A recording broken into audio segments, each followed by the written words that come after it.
विद्यार्थी मित्रांनो, नमस्कार. आपल्या ग म भ न मराठी भाषा कार्यशाळा या यूट्यूब वाहिनीवर तुमचं सर्वांचं मनपूर्वक स्वागत आहे. आज आपण मराठी व्याकरणातील एक अतिशय महत्वाचा घटक सर्वनाम आणि सर्वनामाचे प्रकार याबद्दल सविस्तर माहिती घेणार आहोत. वाक्यात नामाऐवजी येणारा शब्द म्हणजे सर्वनाम. पण सर्वनामाचे किती प्रकार आहेत? ते कसे ओळखायचे आणि त्यांचा योग्य वापर कसा करायचा? हे सर्व प्रश्न आपण या व्हिडिओमध्ये पाहणार आहोत. या व्हिडिओमध्ये आपण सोप्या उदाहरणांसह सर्वनामाचे प्रकार समजून घेऊ, जे तुमच्या परीक्षेसाठी आणि दैनंदिन वापरासाठी खूप उपयुक्त ठरतील. त्यासाठी हा व्हिडिओ शेवटपर्यंत नक्की पहा. सर्वनाम म्हणजे काय? तर नामाबद्दल जेव्हा अधिक माहिती सांगायची असते तेव्हा सुरुवातीला त्या नामाचा उल्लेख करून आपण नंतर हा, ही, तो, ती असे जे शब्द वापरतो त्याला व्याकरणात सर्वनाम असे म्हणतात. सर्वनामाचे प्रकार कोणते आहेत? तर पुरुषवाचक सर्वनाम, संबंधी सर्वनाम, दर्शक सर्वनाम, प्रश्नार्थक सर्वनाम आणि आत्मवाचक सर्वनाम. आता आपण पुढे प्रत्येक सर्वनामाला बघूया. पुरुषवाचक सर्वनाम. बोलताना आपण स्वतःचा, ज्याच्याशी आपण बोलत आहोत त्याचा आणि ज्याच्याविषयी आपण बोलतो त्याचा उल्लेख करत असतो.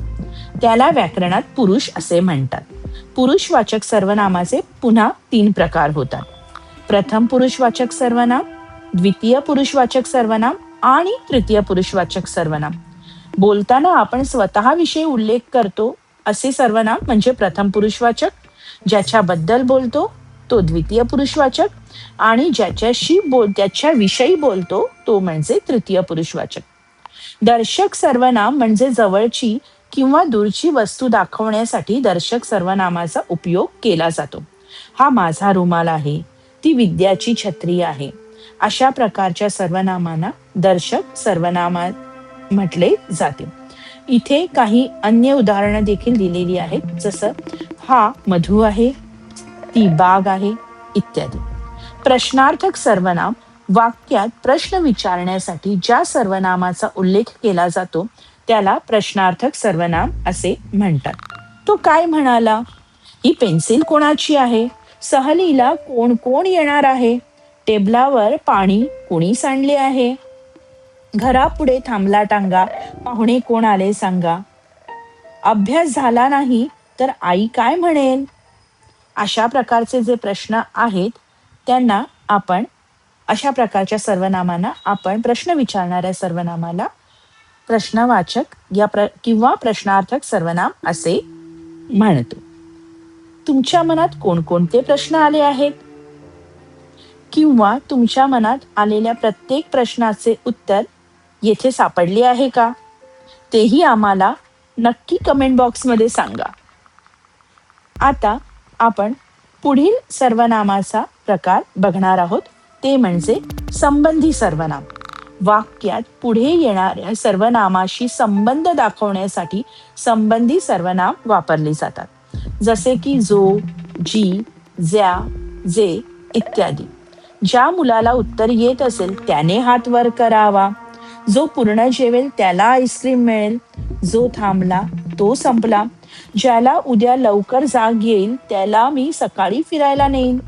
यामध्ये आपण जे शब्द वापरले, जो, त्याला, जो, तो, ज्याला, त्याला. किंवा आणखी एक उदाहरण सांगते. करी मनोरंजन जो मुलांचे, जडेल नाते प्रभूशी तयाचे. यात पुन्हा मी जो हा शब्द वापरला. तर अशा प्रकारच्या सर्वनामाला संबंधी सर्वनाम असे म्हणतात. एक आणखी सर्वनामाचा उल्लेख मी आधी केला होता, ते म्हणजे आत्मवाचक सर्वनाम. आत्मवाचक सर्वनाम म्हणजे वाक्यातील कर्त्याने म्हणजे बोलणाऱ्याने स्वतःला दर्शवणारे जे सर्वनाम वापरले असते त्याला आत्मवाचक सर्वनाम म्हणतात. उदाहरणार्थ, मी स्वतः काम केले, तिने स्वतःला तयार केले, त्यांनी स्वतःच निर्णय घेतला. यात जेव्हा आपण स्वतः, स्वतःला किंवा स्वतःच अशा शब्दांचा वापर करतो तर त्यांना आपण आत्मवाचक सर्वनाम असे म्हणतो. मित्रांनो, आज आपण सर्वनाम आणि त्याचे विविध प्रकार समजून घेतले. जर तुम्हाला हा व्हिडिओ उपयुक्त वाटला असेल तर नक्की लाईक करा, शेअर करा आणि आमच्या चॅनलला सबस्क्राईब करायलाही विसरू नका. पुढील व्हिडिओमध्ये आपण मराठी व्याकरणातील आणखी महत्त्वाच्या घटकांबद्दल माहिती घेणारच आहोत. तेव्हा पुन्हा भेटूया एका नवीन विषयासह, एका नवीन व्हिडिओसह. तोवर धन्यवाद. भेटत राहू पुन्हा पुन्हा. आपल्या स्वकीयांना आणि मित्रमैत्रिणींना ग म भन मराठी भाषा कार्यशाळा या आपल्या YouTube वाहिनीला सबस्क्राईब करण्याचा आग्रह नक्की धरा. तुम्हाला आणखी कुठले व्हिडिओ पाहायचे तेही नक्की सांगा.